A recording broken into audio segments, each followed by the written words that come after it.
everyone, welcome back to another video from Wake&Tech.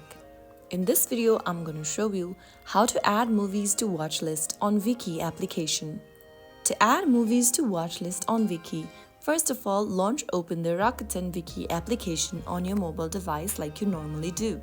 Sign into your account if necessary, and once you are inside the home page, use the search bar at the bottom of the screen and search for the movie you'd like to add to the watchlist.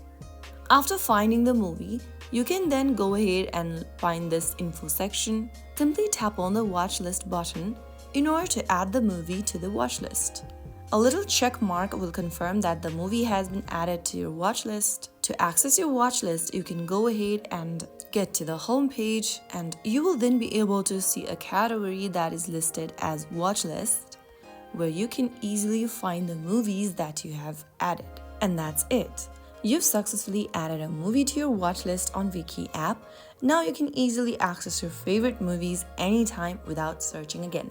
That is how it's easily done. I hope you found the video to be helpful.